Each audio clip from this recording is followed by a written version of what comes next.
Bonjour messieurs, dames.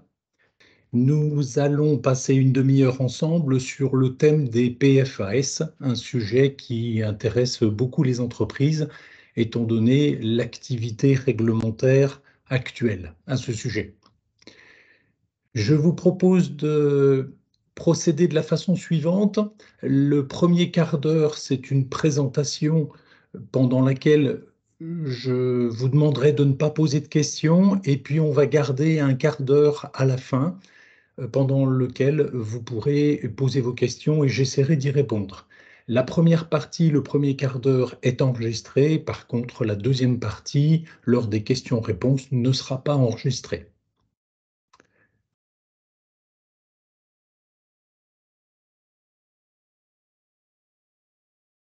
Tout d'abord, un mot sur l'entreprise IMDS Professional qui propose ce webinaire gratuit. Il s'agit d'une entreprise créée en 1999 qui propose des formations dans les domaines réglementaires tels que le règlement REACH, VHU, véhicules hors d'usage, ROHS, biocides, minéraux de conflit, bref, toutes les réglementations, qu'elles soient françaises, allemandes, européennes ou d'autres pays du monde sur les substances dangereuses, les substances réglementées. Jusqu'à présent, 25 000 personnes ont été formées auprès d'IMDS Professional et dans différentes langues, étant donné qu'il y a plusieurs formateurs qui travaillent pour l'entreprise. La société IMDS Professional vous conseille et vous forme également sur la base de données IMDS et la base de données CDX. Deux mots, IMDS, c'est une base de données qui est utilisée dans l'automobile uniquement et qui répertorie la composition chimique complète des morceaux de voiture. CDX, c'est un logiciel très similaire et qui est utilisé dans d'autres secteurs que l'automobile.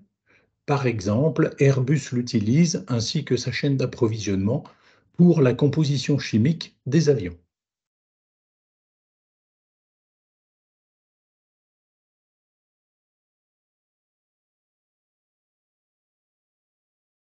Tout d'abord, de quoi parle-t-on? Les PFAS, c'est une abréviation, l'abréviation de substance perpolyfluoroalkyle. Alors, si vous êtes chimiste, c'est une définition qui devra vous convenir. Si vous ne l'êtes pas, et c'est mon cas, il va falloir vous baser sur des listes de substances. C'est-à-dire que vous allez traiter des listes de substances qui sont considérées comme des PFAS pour savoir si dans vos produits, vous avez ou vous n'avez pas de ces substances-là. Les PFAS, ce sont des substances fluorées, enfin des groupes fluorés. On peut dire globalement que ce sont des molécules dans lesquelles on a un groupe qui est soit CF3, c'est-à-dire un atome de carbone et atome de fluor, ou CF2. Alors, quelle est la particularité de ces groupes? Ce sont des groupes qui sont extrêmement stables. C'est-à-dire que même au fil du temps, même sous haute température, les molécules restent identiques.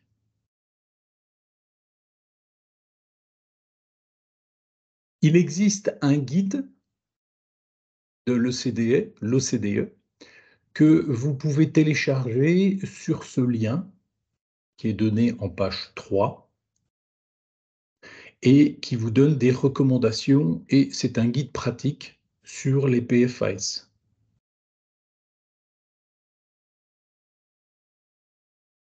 Alors, des PFAS, où en trouve-t-on? J'ai envie de dire, on en trouve un peu partout.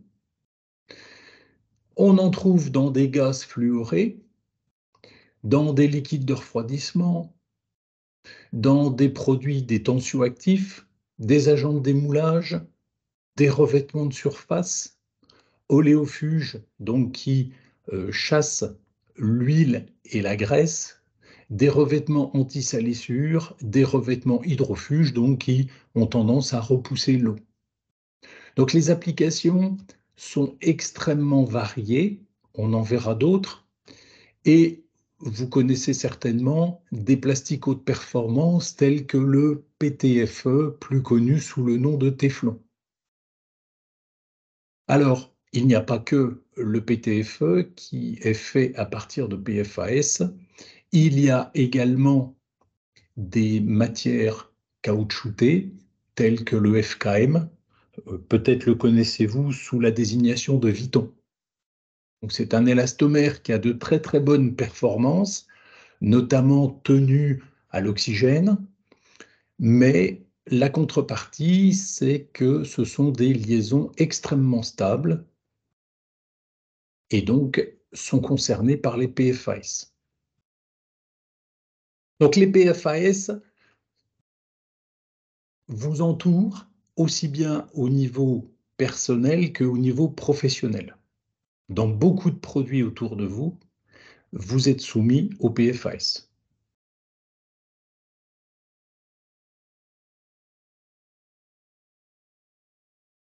On en trouve dans des domaines où on pourrait penser ne pas en trouver, des dispositifs médicaux, des cosmétiques, des lubrifiants, les gaz fluorés évidemment, les mousses d'extinction des pompiers, parce que ces PFAS donnent un pouvoir d'extinction supérieur à de l'eau toute simple, par exemple.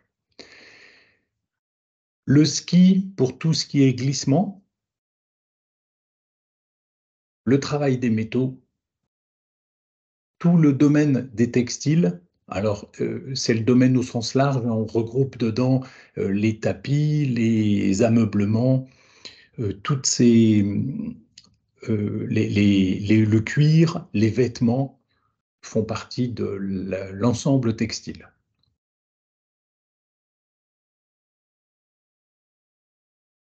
Alors, pourquoi les utilise-t-on, ces PFAS? Ben, tout simplement parce qu'ils ont des propriétés techniquement intéressantes. Hydrofuge, oléofuge et anti-salissure.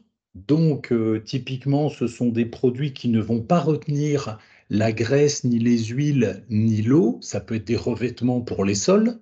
Vous avez un sol en pierre avec un revêtement hydrofuge. Il est possible qu'il contienne des PFAS.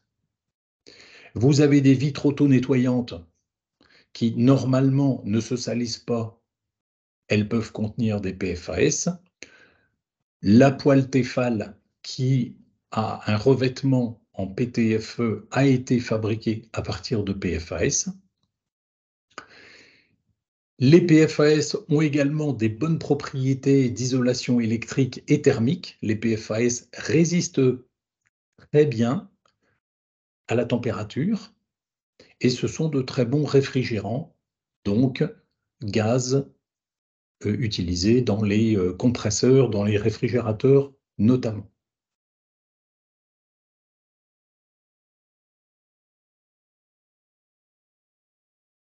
Alors, on a vu les avantages des PFAS. Maintenant, les inconvénients. Les inconvénients, c'est que les PFAS sont extrêmement stables. Donc, les PFAS ne se dégradent pas, ou s'ils se dégradent, pour certains d'entre eux, se dégradent en d'autres PFAS qui, eux, sont très persistants. Donc, vous pouvez avoir un PFAS qui n'est pas très stable, mais celui-ci va se dégrader, va changer sa formule chimique en un PFAS qui, lui, est très stable.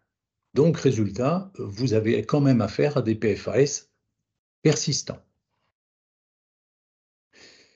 Les PFAS restent très longtemps dans l'environnement, puisqu'ils sont stables, On appelle ça des polluants éternels.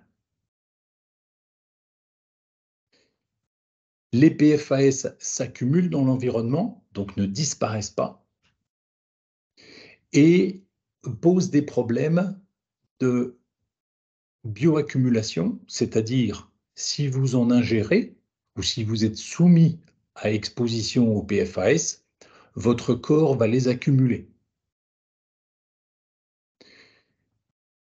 L'autre problème, c'est que les PFAS se dispersent sur de longues distances. C'est ainsi qu'on a réalisé des mesures sur les ours polaires et on a constaté que les ours polaires sont contaminés au PFAS alors que l'ours n'a jamais été mis en contact avec un produit qui contient du PFAS.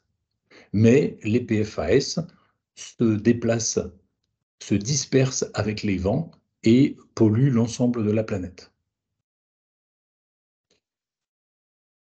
Sur le corps humain, on peut avoir des effets hormonaux, des développements de cancer et un phénomène qui est toujours très très difficile à évaluer, c'est le mixage d'effets. C'est-à-dire, c'est comme une molécule de médicament. Vous prenez un médicament, un Doliprane. C'est une molécule qui a un effet ou des effets qu'on connaît plutôt bien. Maintenant, on vous prescrit deux médicaments à la fois, un Doliprane et un autre médicament. Chaque médicament a ses effets, qu'ils soient positifs ou effets secondaires. Mais l'ensemble des deux, le résultat n'est pas toujours bien clair, n'est pas toujours bien connu.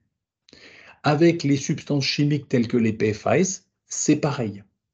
C'est-à-dire que si vous êtes exposé à un PFAS numéro 1 et un PFAS numéro 2, eh bien aujourd'hui, on a du mal à savoir quel est l'effet combiné, l'effet cocktail de ces deux PFAS sur votre corps. Alors, ce petit graphique résume assez bien la situation. Vous vous trouvez ici, exposition humaine. Alors, comment pouvez-vous être exposé? Tout simplement avec les objets qui vous entourent. Vous vivez dans une maison, vous êtes en contact avec des objets qui peuvent contenir des PFAS. Mais vous pouvez également être contaminé par ce que vous buvez ou ce que vous mangez, donc la nourriture. Cette nourriture provient d'où? Provient de l'environnement. À l'origine, les pommes ont été cultivées en terre, récoltées sur un arbre, les animaux ont été élevés dans des champs, et donc cet environnement, s'il est pollué par les PFAS, eh bien, contamine également les animaux. Alors pourquoi l'environnement serait-il contaminé? Il y a plusieurs possibilités. Soit l'industrie qui a produit les PFAS a pollué l'environnement. Par exemple, le rejet des eaux usées ou les fumées. C'est une première possibilité. Deuxième possibilité, l'industrie qui a produit des PFAS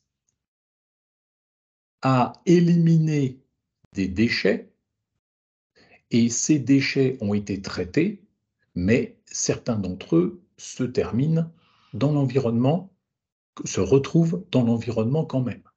Par exemple, des décharges. Et puis il y a un troisième contaminant, ce sont les agents d'extinction.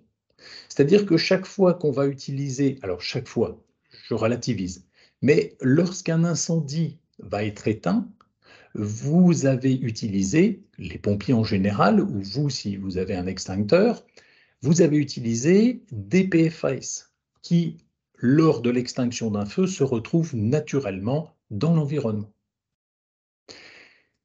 Donc, toutes ces possibilités amènent le citoyen à être contaminé par les PFAS, encore une fois, soit à travers la nourriture et les boissons, soit à travers les objets qui l'entourent.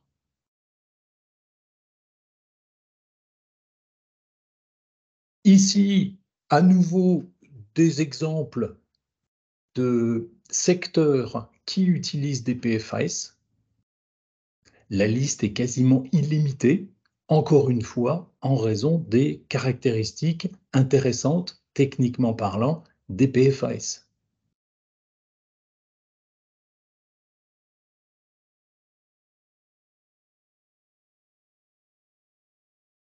Je vais passer sur la diapositive 10 pour m'arrêter quelques instants sur la 11. Aujourd'hui, qu'en est-il des PFAS au niveau réglementaire? Alors, les PFAS sont partiellement, très partiellement réglementés aujourd'hui. Il y a le règlement REACH qui concerne les substances. Ce règlement réglemente certains PFAS, mais vous verrez qu'il n'en réglemente que très peu comparé aux milliers de substances PFAS qui existent. Les PFAS sont produits par l'homme. Il existe également un règlement POP sur les Persistent Organic Pollutants, donc les polluants organiques persistants. Donc ce sont aussi des polluants éternels, c'est-à-dire des substances qui ne se dégradent pas avec le temps. Et la Convention de Stockholm a incité les signataires à réglementer certaines substances POP, et en Europe, c'est le règlement 2019-1021. Mais ça ne concerne qu'une toute petite partie des PFAS. Il existe aussi un règlement sur les matières plastiques destinées à entrer en contact avec les denrées alimentaires. Même chose, c'est un règlement qui a le mérite d'exister, mais qui ne traite que de quelques PFAS parmi la liste des milliers de PFAS existants. Une directive eau de consommation humaine 2020-2184 qui concerne l'eau potable, et l'annexe 1 fixe des limites de certains PFAS. Le point important, et je dirais que c'est ça qui crée cette émulation aujourd'hui ou cette inquiétude chez certaines entreprises, en tout cas cette agitation autour des PFAS, c'est qu'il existe un projet de restriction des PFAS dans REACH. Alors là, on ne se limiterait pas à quelques PFAS, mais on traiterait a priori l'ensemble des PFAS. Vous allez voir à combien d'éléments ça s'élève. Une restriction dans REACH, c'est le fait de dire qu'une substance peut être dangereuse pour certains usages, mais pas pour d'autres. Donc, une restriction, on va dire, traditionnelle dans REACH, c'est de dire on interdit l'usage d'une substance pour un usage qui est dangereux, qu'on n'arrive pas à maîtriser, et par contre, on l'autorise pour d'autres usages. Je prends un exemple. Le mercure est interdit selon REACH dans les thermomètres. Vous ne pouvez plus acheter un thermomètre neuf en Europe qui contient du mercure. Pourquoi? Parce que quand c'était encore autorisé, on savait très bien que de temps en temps les thermomètres tombaient au sol, le mercure se répandait et polluait un volume impressionnant de mètres cubes de sol. Et puis, si vous touchiez le mercure, ça n'est pas du tout bon pour votre santé. Donc cet usage a été interdit, mais on n'interdit pas d'utiliser du mercure dans d'autres produits, des capteurs par exemple, parce que le mercure a des performances qui sont intéressantes et le risque est maîtrisé. Ça, c'est typiquement une restriction dans REACH. La grande question sur ce projet de restriction des PFAS, c'est de se dire, est-ce que la Commission européenne va tout simplement interdire l'usage de tous les PFAS, compte tenu de leur dangerosité et compte tenu du fait qu'on ne sait pas les éliminer et compte tenu du fait que ça se disperse dans l'environnement et donc en finale, ça se retrouve dans le corps humain et on ne peut pas l'éviter. Donc ce serait une restriction dure, c'est-à-dire une interdiction. Ou alors, est-ce qu'on va traiter individuellement ces PFAS en disant tel PFAS est dangereux, particulièrement dans tel usage, donc on va interdire ou restreindre certains usages. Et on continue d'autoriser le PFAS pour d'autres usages. Actuellement, vous pouvez consulter le lien sur ce projet de restriction, déjà pour vous donner une bonne idée des produits concernés, de leur dangerosité. Il y a toute une étude qui a été faite et d'une possibilité de restriction à ce sujet. Je rappelle que le processus de restriction dans REACH est un processus extrêmement puissant et le plus rapide de tous. En quelques années, une restriction peut être mise en œuvre par l'Union européenne. Et puis au niveau français, bien, de toute façon, toutes les réglementations européennes ou directives sont obligatoirement reprises dans la réglementation française, par exemple dans le Code de l'environnement.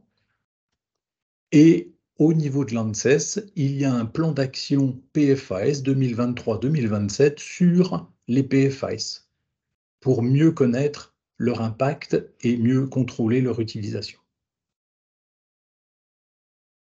Si vous êtes dans le secteur de l'automobile, vous utilisez certainement un outil qui s'appelle IMDS et qui vous permet de rechercher dans tous vos produits les substances PFAS.